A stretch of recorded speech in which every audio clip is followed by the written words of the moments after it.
Welcome back to a fantastic video. Today we're going to be looking at different types of constitutional interpretation and also looking at different types of powers that Congress has. So first up, we've got constitutional interpretation, and that sounds like a really super fancy phrase, but that basically means how people look at, read, and understand what's in the Constitution. We have to keep in mind that the Constitution was written in the 18th century, 1700s. So it's a really old document. Things were different then than they are now. So this Constitution that we still have today is almost always going to be up for interpretation. Now, let me move myself up a little bit. There we go. So we're going to talk about two different types of constitutional interpretation. And these two types are strict constructionists and loose constructionists. So for a strict constructionist, I want you to think of someone who reads a document, in this case, the Constitution, and interprets it exactly how it's written. Like, this is what it says, so that's what it means, okay? Whereas a loose constructionist is going to be someone who kind of reads between the lines a little bit, who looks at the document and says, well, this is what it says, but this is how we can apply it to this specific situation that we're in today, okay? So think about those two things and think about which one you think is the best way to interpret the Constitution, okay? And then over here in this political cartoon, let's try to figure out if this person, in this case, this is Samuel Alito, let's try to figure out if he is a strict constructionist or a loose constructionist. So what you're seeing here is a political cartoon of this man's confirmation hearing before he got on the Supreme Court, okay?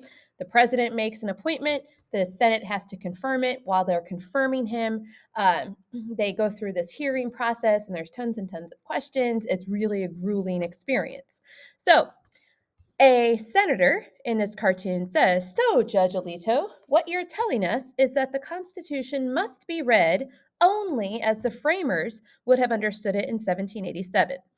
And Samuel Alito says, oh, right from its inspiring opening words, Senator, we, the propertied white males of an 18th century agrarian settlement scattered along the Atlantic coast.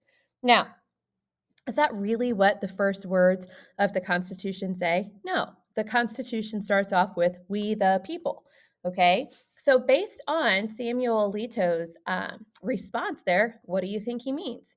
And on your guided notes, there's going to be a little thought bubble up above this. I want you to think about it, and I want you to underline if you think he's a strict or loose constructionist, okay?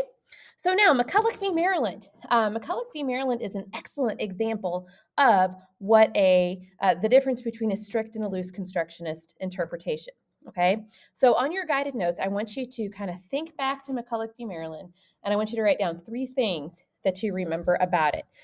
And if you need some help, be sure to ask. All right, whoopsies. There we go.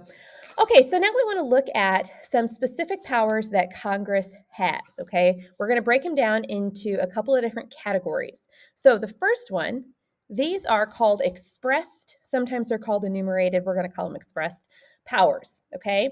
And these are powers that are directly stated in the Constitution, like it literally says in the Constitution, yes, Congress, you can do this. We also have implied powers. And if something is implied, that means it's not written down, but we can kind of figure out that you need it. So those are not stated in the Constitution, but they're needed by Congress. And our last section here that we want to look at is actually the source of those implied powers, and that is the necessary and proper clause. So if we were to look in Article 1, Section 8 of the Constitution, Clause 18, we're going to see something that says, and I'm paraphrasing, Congress shall have the authority to make any law that is necessary and proper. Okay, that's necessary and proper clause. And it tells us that Congress can basically make any law that it thinks is necessary. So we also call this the elastic clause because this stretches the power of Congress. I'm going to stop there. If you guys have any questions, let me know.